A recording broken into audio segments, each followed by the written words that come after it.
Welcome back, everyone. It's the Bourbon Judge. We are back at it with Little Book. Yes, Little Book, the Infinite Bottle Edition #1.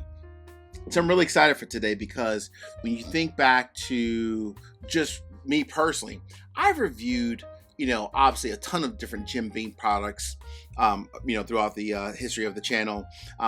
However, I haven't reviewed a ton of, let's call it either Booker's or Little Book products. So this is actually quite interesting. So first and foremost, huge shout out to my buddy, one of my good friends, Justin. He was able to grab me a bottle of this, obviously give us some cash for it. So huge shout out to my buddy Justin. Thank you so much, Justin, for grabbing the bottle. When you think about just Little Book as a whole, so this is a brand new release. Again, a Jim Beam sub product. Many people, and I mean, wow, there are a ton, and I mean a ton of Bookers and Little Book fans out there. A ton of Bookers and Little Book fans out there. For me personally, I've definitely enjoyed them throughout the years. I like certain releases. Others I'm not as, kind of in love with, but there are certain releases where I'm like, not bad at all. All right, so the Little Book Infinite Edition #1, the first ever release of this one. I'm gonna go ahead and pour this real quick. And just get this. Goodness gracious. Woo, that was stuck on there. First and foremost, I love this. Look at the black lettering, the black, oh, look at that. That's pretty badass by itself. So from a bottle design, right? I mean, the standard Little Book bottle design as well as Booker's, but the standard look, but the all black, that is pretty damn special. I like that. I like that a lot. All right, let's get a little bit here. So what do we know about this brand new release, Judge? First and foremost, this one it just came out, rather I should say, at the end of August. So it just came out the end of August, and they're really essentially kind of just paying homage, rather I should say, paying homage to more than 200 years of Beam as well as the no family history, right? So kind of just paying homage from that perspective, and they're really kind of blending whiskey that was laid down by 3 different generations. Yes, you heard that. 3 different generations, which is crazy. So 6th generation master distiller Booker No, 7th generation master distiller Fred No, and then most recently the 8th generation master distiller Freddie No. So obviously the entire No family. These are barrels that are laid down from all 3 gentlemen. So essentially it's a blend of 7, 8, 14, and 20-year-old barrels. Pretty cool from that standpoint. I mean, literally, if you think about it, right? Whiskey from 7, 8, 14 to 20 years. So truly whiskey that was laid down, barrels that were laid down from 3 different generations, then blended together to create this brand new edition. Now, one thing I'll say about this, right? It's a limited edition. A lot of times people go crazy with limited editions and say, oh my gosh, I gotta get the first release.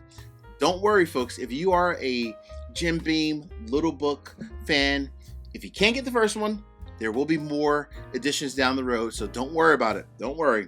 All right, let's go ahead and get into this. It's a little color. Not bad at all. So, Judge, what is the price? This is where it gets real. MSRP on this bad boy, $200. Yes, you heard me correct, $200. Now, what we don't know exactly is how much in here is a 7-year-old versus the 8 versus the 14 versus 20, but it is either way, it's $200 from MSRP. Again, highly allocated, so definitely hard to find, but there will be future releases, so if you can't get the first one, you can always get future ones. All right, $200. Yes, let that shock factor kind of set in. Whiskey is getting expensive. Everything technically this day and age is getting expensive. All right, let's get into the nose, folks. So one thing I like about this, and I had a very tiny pour the other night when I first got the bottle, just to try it out, just to test the waters a little bit. But the one thing I love about this in the nose, actually 2 things.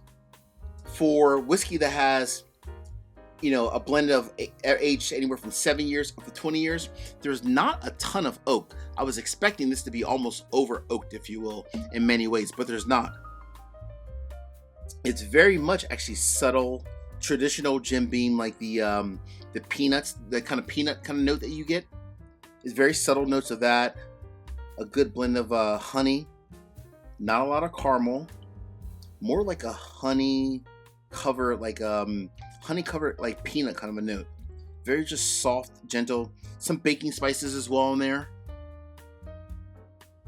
but not as oaky as you would imagine.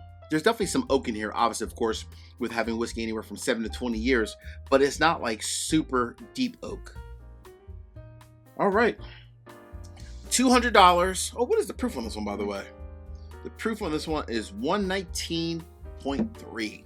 119.3. All right, here we go, folks. Hey, real quick, 3 quick easy favors. Number 1, hit the like button. Number 2, drop me a comment. Let me know what are your thoughts. Have you tried the Little Book Infinite brand new limited edition number 1? If so, what are your thoughts? Last but not least, please make sure you all subscribe to the channel and hit the bell so you get notification each and every time I release new content. Cool? All right. Cheers.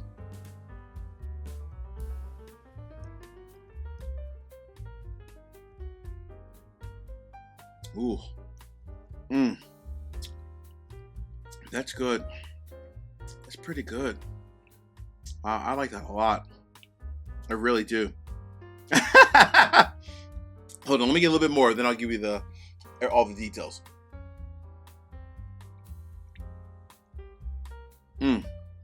Wow. Number 1, that is clean and crisp. It's so elegant the way it coats the mouth. It does not sip like it's 119.3 proof. That is dangerously good. It honestly sips like it's 100 proof on the dot, not 119.3. It sips like it's 100 proof. That's dangerous.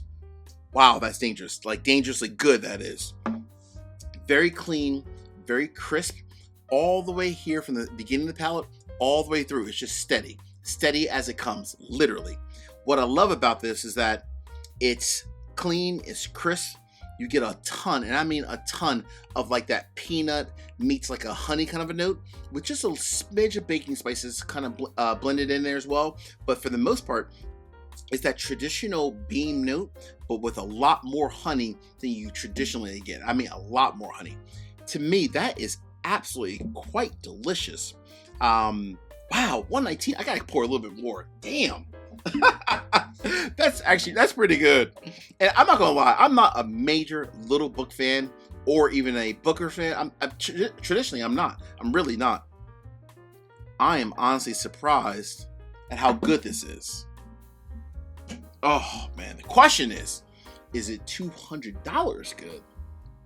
This is pretty good, but is it $200 good? We shall see.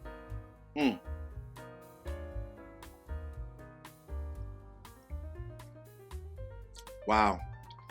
Folks, I'm telling you, this does not sip like it's 119 proof. This is sneaky good, sneaky less proofy than what it really is. It absolutely sips like it's 100, maybe 103, 105, but definitely not something that's 119.3 proof. The palate is very clean, very crisp, tons of peanuts, tons of, a good bit of peanuts, tons of honey, obviously some oak and a little bit of baking spices. Absolutely delicious. So Judge, is it worth $200? Or if I see it, leave it on the shelf. What is your verdict? The verdict is in. This, to me personally, is a split decision. Yes, it's a split decision. We haven't had a split decision, by the way, in a while. Here's the reason why. I love the history. I love the blend of 3 different generations, barrels laid down by 3 different master distillers, obviously all family members, of course. I love that. The whiskey, 7 to 14 years. I love that. The whiskey itself is absolutely delicious, but I don't know if it's worth $200. That's the key difference. There's not a lot of whiskeys that I say, you know what, it's easily just worth $200. This, I think, is fantastic, but I don't know if I love the $200 price point.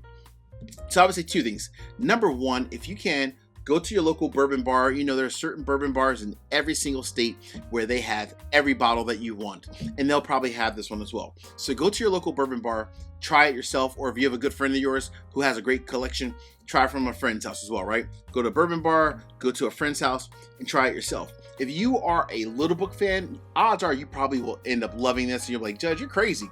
go ahead and this is a buy all day long. And again, I'm not saying it's not a buy. It's just whether or not if you want to spend $200 on it, kind of a buy. That is the reason why I gave it a split decision. I think it's excellent. For me personally, what I would pay for this, I would love if this was maybe priced closer to like around $125, $130. It's definitely leaps and bounds above a lot of their other special releases, but I don't know if it's $200 good. So definitely go ahead, try it at a bar because it is damn delicious. And I'll let you make the final decision of whether or not it's worth $200. Hey friends, until the next time, peace, cheers, and most important, salute. Take care. See you guys.